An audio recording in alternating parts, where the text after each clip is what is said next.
So what's up mga kabusing, for today's video nga pala yan, dito ang aking pinsan. Kumuha siya ng niyog para daw panggata at niyaya niya akong magkatay ng pato. At siyempre mga boss, agad na kumuha ng lubi. At mga boss, siyempre pagdating niyan sa mga katay ng mga ganyan, hindi tayo magpapahuli. At siyempre mga boss, tara na ating puntahan, let's go! At siyempre mga boss, siyempre video muna ulit tayo sa daanan mga kabusing. At siyempre mga busing, shoutout naman natin dito ang mga people na nakatira sa RTN Town Site. At huwag nyo nang pansinin mga boss, ang simento mga busing kahit pumupula na kasi pira yan mga busing.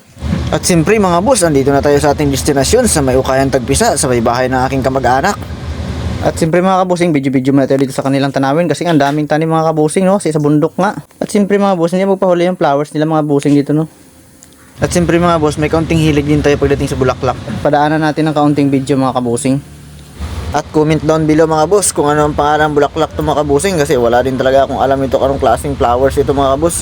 At meron na sila dito isang bulaklak na pinya nga ito yata boss dito sa ano nakalagay, may paso. Ang ganda naman tingnan mga kabusing. At saktong-sakto talaga mga boss, may pagkain dito kaya niyaya na ako at nungakab na ako dito sa kaldero at may kaunting pansit kaya kumain ako kagad bago kami magkatay. At medyo nagutuman talaga ako mga busing kaya kinamalhamal ko na itong pansit mga boss. At nang makapagsimula na magkatay mga kabusing. At yun na mga boss, hindi na namin pinakita kung paano inuli, amin na agad binahalibuan. At shoutout nga pala mga boss sa may-ari ng bahay na to dito mga boss na hindi nila alam na nagkati kami ng pato dito mga boss. Pero siyempre mga kabusing, no, nung nakarang araw nakita kami ng may-ari. Siyempre nagpaalam kami mga boss, sabi magluto lang daw kami dito. Kaya ito mga boss, no, naabutan din kami ng may-ari talaga mga boss. Pero siyempre mga bossing, okay lang daw, magkuha lang daw kami, magkatay lang kami kahit ilan. At malupit din talaga ito aking pinsan mga boss magkatay boss, ang bilis. At hindi pa naluluto mga boss, no, ako'y nagugutom na talaga. At grabe mga busing, naninilaw talaga ang balat ng pato, sobrang taba mga kabusing. At siyempre mga boss, wag nyo nang pansinin yung background mga kabusing, no. At agad nang tinadtad na aking pinsan mga busing at malagay na sa kaliro at mapagtimplahan at malaga na mga boss dahil gutom na nga masyado. At anong oras na ito? Mag alas 3 na mga boss. At habang ako'y nagpaapoy at nagpapakalayo dito mga kabusing, no. At siyempre mga boss, kawi-kawi lang kasi nga taghirap nga yung panahon mga kabusing. At medyo masama nga mga kabusing ang panahon dito.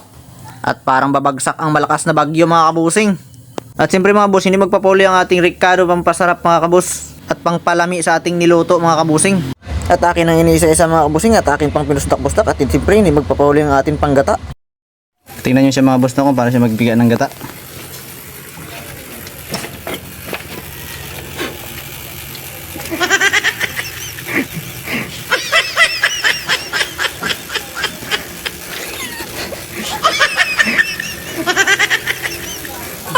Pwede na.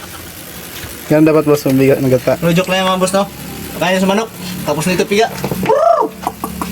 Ito po lang. Aray, sa likod.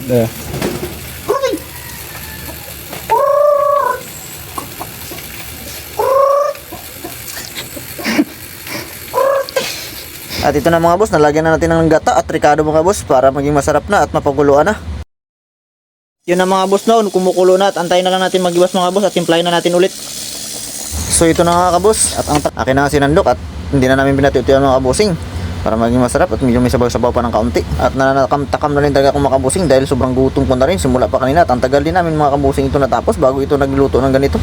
At tignan mo naman mga kabos, ang sarap din talaga mga kabos, nakagutom talaga kabos ng mga ganitong pagkain mga boss. At mapapawaw ka talaga mga boss sa sobrang sarap at mapatilap ka sa sobrang lami. At amin na binanata ng aking pinsan mga boss dahil sobrang gutom na nga at ilang oras din namin itong hintay para maluto.